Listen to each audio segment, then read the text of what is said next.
ఇది ఊరంతా తెలియదా? తెలుస్తుంది కదా అప్పుడే. యా ఊరంతా ఏం ఆలోచిస్తారు అప్పుడు? ఊరని వీళ్ళు మళ్ళీ ప్రభుత్వంలో అధికారంలోకి వస్తే కనుక మన భూములు కూడా లాక్కుంటారేమో అని భయపడతారు కదా. అది మీకు చెప్తారా? డబ్బులు ఇస్తారంటే తీసుకుంటారు. ఎందుకు తీసుకోకపోయినా కూడా మీరు మళ్ళీ దౌర్జన్యం చేస్తారు కదా, ఎందుకు తీసుకోవడం లేదని. కాబట్టి తీసుకుంటారు. ఓట్లకు డబ్బులు పెంచినా తీసుకుంటారు. ఎందుకో భయం. మీరు అంతగా ప్రజల్ని భయపెట్టి దోపిడీ చేసే, వాళ్ళ కళ్ళ ముందర ఇసుక దోపిడీ కనపడింది, లిక్కర్ దోపిడీ కనపడింది, ఊర్లో వర్కులు చేశారు, ఆ వర్కుల్లో దోపిడీ కనపడింది, అవన్నారు ఇవన్నారు, స్కూల్ భవనాలు కట్టారు, అందులో అసలు అవన్నీ ఎంక్వైరీ చేస్తే ఇప్పుడు ఎన్ని ఎంక్వైరీ చేశారు ఈ ప్రభుత్వం? ఉన్న పీరియడ్ 5 సంవత్సరాలు. ఆ 5 సంవత్సరాల లోపల వీళ్ళు చేసిన అరాచకాలన్నీ అన్ని బయటికి తీసి వాటి మీద విచారణ చేసుకుంటూ కూర్చుంటారా? అభివృద్ధి వైపు పరుగులు తీయాలనా? అభివృద్ధి వైపే పరుగులు తీయాలి. అవి మరి అప్పుడు ఈ శ్వేతపత్రాలు పెట్టి ప్రయోజనం ఏంటి?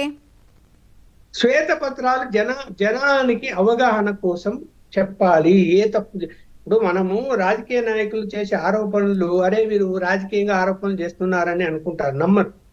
అదే శ్వేతపత్రంలో లెక్కలతో సహా చెప్పినప్పుడు నమ్ముతారు, లేకపోతే నమ్మరు. ఊరికైనా ఇప్పుడు తెలుగుదేశం వాళ్ళు ఊరికైనా ఆరోపణ చేస్తుంటారు వైఎస్ఆర్సీపీ మీద, వైఎస్ఆర్సీపీ కూడా తెలుగుదేశం మీద ఆరోపణలు చేస్తుంటారు అని అనుకుంటున్నారు జనాలు. బట్ అలా కాదు కదా. జరిగింది ఏంటి? ఇవాళ చూడండి, అంత అప్పుల్లో పెట్టిపోయారు. ఎక్కడ కూడా ఆస్తులు ఖాళీ లేవు, అన్ని తనఖాలు పెట్టారు. ఇవాళ చంద్రబాబు నాయుడు గారు ఏమైనా ఆస్తి తనఖా పెట్టాలి అంటే ఎక్కడైనా ఉందేమో చెప్పమని, ఏ ఆస్తులను ఉన్నాయేమో అన్ని ఆ విషయం జనానికి చెప్పాలి కదా. మరి జగన్మోహన్ రెడ్డి గారు మేనేజ్ చేశారు కదా, ఫైనాన్షియల్ మేనేజ్మెంట్, అప్పులు తెచ్చారు కదా, తనఖాలు పెట్టారు కదా. మీరు కూడా తనఖాలు పెట్టి అప్పులు చేస్తారు, మాకేం తెలుసు? మీరు మాకు ఇది ఏదైతే హామీలు ఇచ్చారో, మేనిఫెస్టోలో చెప్పారో అవన్నీ అమలు చేయమండి అని ప్రజలు అడుగుతారు కదా. అడుగుకుని ఉంటారా? మీరు అమలు చేయకుండా ఆపగలుగుతారా? ఆపలేరు, చేయాల్సి వస్తుంది. అందువలన జనానికి చెప్పాలి, ఇప్పుడు వాస్తవ పరిస్థితులు ఇలా ఉన్నాయి అని చెప్పాలి, ఫైనాన్షియల్ మేనేజ్మెంట్ చేసుకోవాలి. సరే, చంద్రబాబు నాయుడు గారికి అనుభవం ఉంది, మనమేమి ఆయన ఏం తక్కువ అంచనా వేయడానికి వీల్లేదు.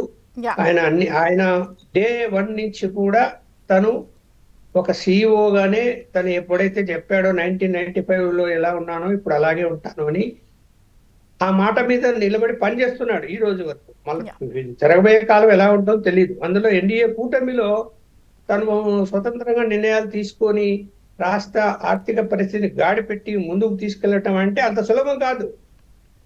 ఆయన ఆ ప్రయత్నంలో ఉన్నప్పుడు ఒకవేళ నిజంగా విపక్షానికి చిత్తశుద్ధి ఉంటే, మనం డ్యామేజ్ చేశాం ఈ రాష్ట్రాన్ని. రాష్ట్రం విడిపోయిన తర్వాత ఎంత డ్యామేజ్ చేయాలని అంత జరిగింది.